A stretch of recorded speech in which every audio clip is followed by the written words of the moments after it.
Hello everyone, I am Rukmani Sharma and in today's video I am going to teach you the chapter Inside our Earth. सबको आश्चर्य होता है कि ये हमारी इतनी बड़ी अर्थ है, इसके अंदर क्या है, क्या क्या चेंजेस होते हैं, क्यों अर्थक्वेक आते हैं, कहीं पे वोल्केनो हैं, कहीं रॉक्स हैं। तो थोड़ी सी इसकी जानकारी आपको आज इस लेसन में मिलने वाली है। बहुत इंटरेस्टिंग चैप्टर है ये, जो आपकी बहुत सारी क्वेरीज को शांत करेगा।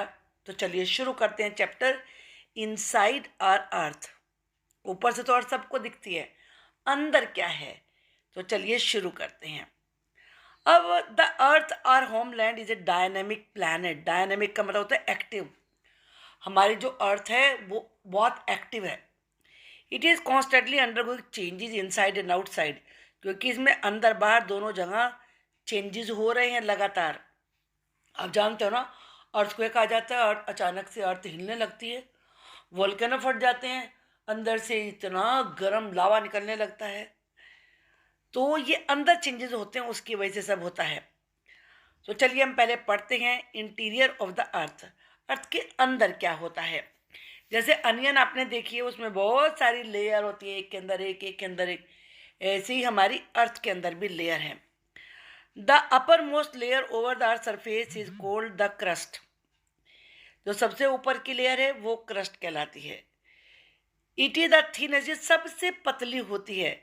और ये जहाँ पर कॉन्टिनेंट्स हैं यानी कि लैंड है, वहाँ 35 किलोमीटर है इसकी थिकनेस, और ओशन फ्लोर में ये केवल 5 किलोमीटर की ही है। अब आप देख रहे हैं ना, ये जो ऊपर का जितना भी ये ऊपर का सरफेस है, जिस पे ये रॉक्स होती हैं, चट्टानें होती हैं, ये सब अर्थ क्रस्ट है, ये फर्स्ट लेयर है। The main mineral constituents of the continental masses are silica and alumina. ये ध्यान में रखिए कि जहाँ पर क्रस्ट है, वहाँ पर जहाँ कॉन्टिनेंट्स है वहाँ पर सिलिका सबसे ज़्यादा है और एल्यूमिना।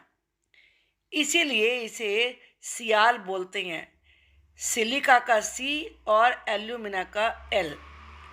और जो ओशनिक क्रस्ट है यानी कि जो ओशन के अंदर है, वहाँ पर सिलिका और मैग्नीशियम है, इसीलिए इसे सीमा बोलते हैं। सिलिका का सी और मैग्नीशियम का मा। ये चीज़ आपको याद रखनी है। ये पिक्चर बनी हुई है अर्थ की। यहाँ पर आप इसमें देख रहे हैं जो ऊपर का पार्ट है, ये आपका क्या कहलाता है, ये क्रस्ट कहलाता है। ये हार्ड होता है। अब यहाँ पर देखिए, जो भी आपने पढ़ा, ये कॉन्टिनेंटल क्रस्ट है, जहाँ पर लैंड है ये कॉन्टिनेंटल क्रस्ट है। ये सब कॉन्टिनेंट्स हैं यहाँ पर। तो यहाँ पर सबसे ज़्यादा है सिलिका और एल्यूमिना, इसीलिए इसको सियाल बोलते हैं। और फिर दूसरा ओशनिक क्रस्ट है। यहाँ पर आप देख रहे हैं ये ओशनिक क्रस्ट है। यहाँ से ये ओशन है, पानी है, पानी यहाँ पर। उसके अंदर की जो ज़मीन है वो कहलाती है ओशनिक क्रस्ट। ये केवल 5 किलोमीटर थिक है। इस 5 किलोमीटर में ये दो चीज़ों से बनी है, एक है सिलिका और दूसरा है मैग्नीशियम, इसीलिए सीमा बोलते हैं। ये दोनों चीज़ें आप इसको देख के याद रखिए। अब जो क्रस्ट के नीचे है वो है मैंटल। ये कितनी डेप्थ तक है, ये 2900 किलोमीटर तक, यानी कि 35 किलोमीटर तक तो कॉन्टिनेंट्स पे आपका क्रस्ट हो गया। उसके बाद 2900 किलोमीटर तक आता है मेंटल, बिलो द क्रस्ट। ये क्रस्ट के नीचे होता है। इस मैप को बार बार देखिए, यहाँ पर जो ये एरो बना हुआ है यहाँ तक, ये वाला जो बना हुआ है ये मेंटल है। Okay. The inner most layer is the core with A radius of about 3500 kilometre.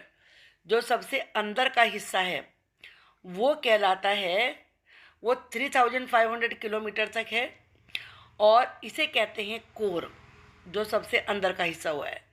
ये दो चीज़ों से बनता है, निकल और आयरन, इसीलिए इसे नाइफ बोलते हैं। अब इसमें एफ क्यों लगा आयरन के बजाय, क्योंकि आयरन के लिए जो वर्ड यूज़ होता है वो होता है फेरस। तो फेरस का Fe लिया है, और जो अंदर का ये पार्ट है, यहाँ बहुत ज़्यादा टेम्परेचर है, बहुत गर्म है और बहुत ज़्यादा प्रेशर है। अब ये आपको समझ में आ जाएगा इसको देख के। जो ये वाला पार्ट है, ये ऐसे अगर पूरा करूँ तो ऐसे बनेगा। ये है कोर। ये बहुत ज़्यादा गर्म होता है। इसमें दो पार्ट हैं तरीके। जो ये ऊपर वाला बाहरी जो पार्ट है, इसे कहते हैं आउटर कोर। ये आउटर कोर कहलाएगा। और जो बिल्कुल अंदर डेप्थ में जा रहा है, यहाँ पर ये इनर कोर कहलाएगा। आई थिंक ये बात आपको समझ में आ गई। जो ऊपर का हिस्सा है वो क्रस्ट हो गया, जो येलो पार्ट देख रहे हैं ये मेंटल हो गया, जो रेड पार्ट देख रहे हैं जो कि बहुत ज़्यादा हॉट होता है, ये कहलाता है कोर। इसमें आउटर कोर, जो बाहरी हिस्सा है, जो बिल्कुल अंदर का हिस्सा है सेंटर, वो कहलाता है इनर कोर। अब हम रॉक्स और मिनरल्स के बारे में पढ़ेंगे। The earth crust is made up of various types of rocks. Crust पर बहुत सारे तरीके की रॉक्स होती हैं। अब रॉक्स होती क्या है? धरती पर आप देख रहे बहुत सारे मिनरल्स हैं। अभी आपने पढ़ा सिलिका है, एल्यूमिनियम है। तो जो मिनरल होते हैं, जब वो एक जगह बहुत सारे इकट्ठे हो जाते हैं तो वो कहलाता है रॉक। रॉक अलग अलग कलर की होती हैं, अलग अलग साइज़ की होती है। टेक्सचर, कुछ चिकनी होती हैं, कुछ खुरदरी होती है, कुछ दानेदार होती हैं, तो वो कहलाता है टेक्सचर। अब ये तीन है मेन, इनको याद रखिए। इग्नियस रॉक्स, सेडिमेंट्री रॉक्स और मेटामॉर्फिक रॉक्स। अब ये बनती कैसे हैं? जब मोल्टन मैग्मा यानी कि लावा जब कूल हो जाता है, आप जानते हो वोल्केनो होते हैं, और वोल्केनो में से अंदर से मैग्मा, उसी को लावा कहते हैं, बाहर निकलता है। तो वो बाहर आने के बाद कूल हो जाता है, और कूल होने के बाद वो सॉलिड बन जाता है फिर। तो जो इस प्रकार से रॉक्स बनती हैं मैग्मा से, वो कहलाती हैं igneous rocks. They are called primary rocks, और ये भी दो प्रकार की होती हैं, एक इंट्रूसिव रॉक्स और एक एक्सट्रूसिव रॉक्स। इंट्रू का मतलब होता है अंदर का, इनर, और एक्सट्रूसिव का मतलब बाहरी होता है। तो जब बाहर मैग्मा कूल डाउन, जो बाहर निकला और वो कूल डाउन हो गया, तो वो कहलाएगा इंट्रूसिव रॉक्स। और extrusive rocks, extrusive igneous rocks. और कभी कभी क्या होता है कि पूरा मैग्मा बाहर ही नहीं निकल पाता है, वो अंदर ही कूल डाउन हो जाता है। तो जो अंदर धीरे धीरे कूल डाउन होता है वो कहलाता है इंट्रूस इग्नियस रॉक्स, यानी कि अंदर जो बनी है रॉक। और जब ये धीरे धीरे कूल होता है तो वो उससे ही ग्रेनाइट बनता है। ग्रेनाइट जानते हैं कितना अच्छा स्टोन होता है, ये भी रॉक से ही निकलता है। जो ग्राइंडिंग स्टोन्स होते हैं, यानी कि जो चक्की में यूज़ होते हैं स्पाइसेस को पीसने के लिए, और वो भी इसी के बने होते हैं। और जो ग्रेन्स होते हैं वो भी ग्रेनाइट के बने हुए होते हैं, जो मोजाइक यानी कि फर्श डालने में यूज़ होते हैं। अब जो रॉक्स होती हैं वो लुढ़कती हैं, टूटती हैं, एक दूसरे को हिट करती हैं, और ऐसा करने में बहुत सारी टूट जाती हैं, छोटे छोटे पार्टिकल्स बन जाते हैं उनके। तो जो छोटे छोटे पार्टिकल्स होते हैं उन्हें सेडिमेंट्स कहते हैं।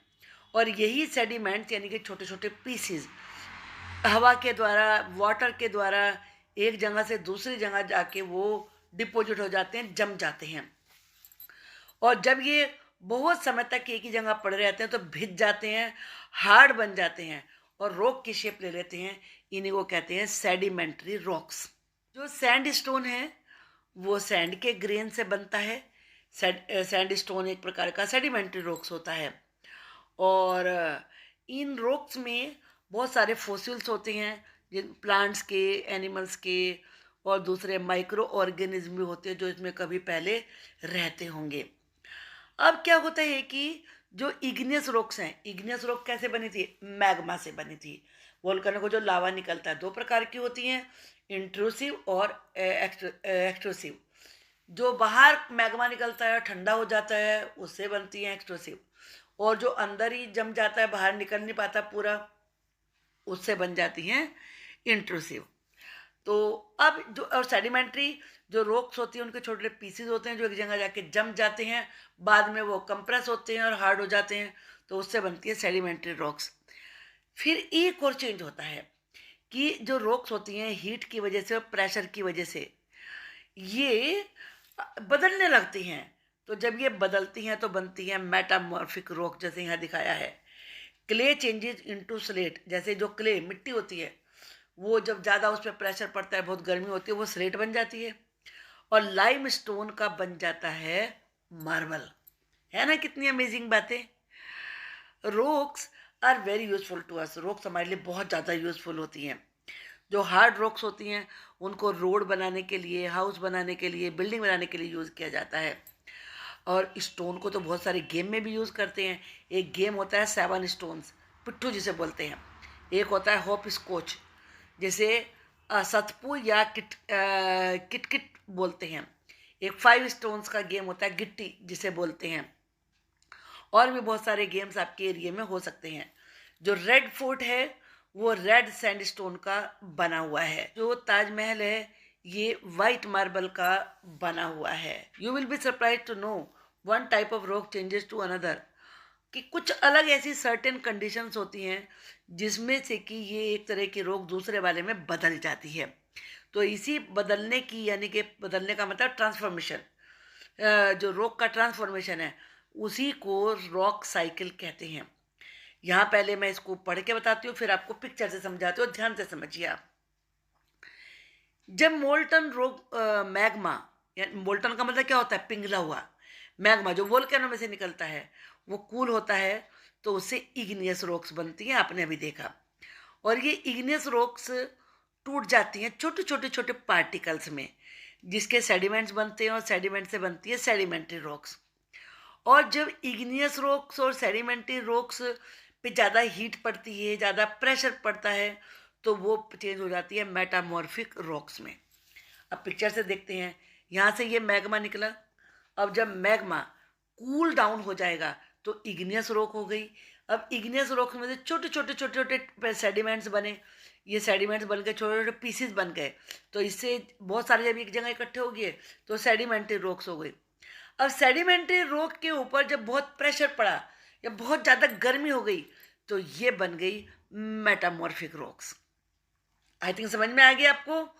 इससे ये बना, इससे ये बना, इससे ये बना, फिर इससे ये बना। Is it clear? चलिए आगे देखते हैं। और जो मेटामॉर्फिक रॉक्स होती हैं, जो अभी भी बहुत ही ज़्यादा हीट में होती हैं, प्रेशर में होती हैं, वो फिर दोबारा से मेल्ट डाउन होती हैं, उनका फिर मैग्मा बन जाता है। यहाँ से फिर ये इस वाली फॉर्म में आ जाती है। तो ये कहलाती है साइकिल। तो फिर दोबारा से ये मोल्टन कूल डाउन होता है, फिर दोबारा इग्नियस रॉक्स बनती हैं, फिर सेडिमेंट्स बनते हैं उससे, फिर सेडिमेंट्री रॉक होती है और फिर प्रेशर में, हीट में मेटामॉर्फिक रॉक बन जाती है। रॉक्स डिफरेंट मिनरल्स की बनी हुई होती है। मिनरल्स एक्चुअली बनते रहते हैं, सबस्टेंसेस होते हैं जो अपने आप बनते हैं, उन्हें कोई बनाता नहीं है। और उनमें अलग अलग प्रॉपर्टीज़ होती हैं, अलग अलग उनके केमिकल कंपोजिशंस होते हैं। और मिनरल्स बहुत बहुत इम्पोर्टेंट होते हैं। इनमें से कुछ को हम फ्यूल के रूप में यूज़ करते हैं, जैसे कोल, कोयला, नेचुरल गैस, पेट्रोलियम। और इन इंडस्ट्रीज़ में भी यूज़ किया जाता है मिनरल्स को, जैसे कि iron, aluminium, gold, uranium. Medicine में भी यूज़ होते हैं, फर्टिलाइजर के रूप में भी यूज़ होते हैं। तो आप समझ सकते हैं कि धरती पर जो भी कुछ है वो हमारे लिए कितना इम्पोर्टेंट है। आई होप कि ये इंटरेस्टिंग सा चैप्टर आपने ज़रूर अच्छे से समझ लिया होगा। और इसके जो क्वेश्चन आंसर्स हैं उनके लिए आप थोड़ा सा वेट करिए। अगर आप नए हैं चैनल पर तो आप चैनल सब्सक्राइब कर लीजिए, बेल आइकन को प्रेस कर लीजिए। मेरी सारी अपकमिंग वीडियोस के नोटिफिकेशन आपको मिलते रहेंगे। Thank you.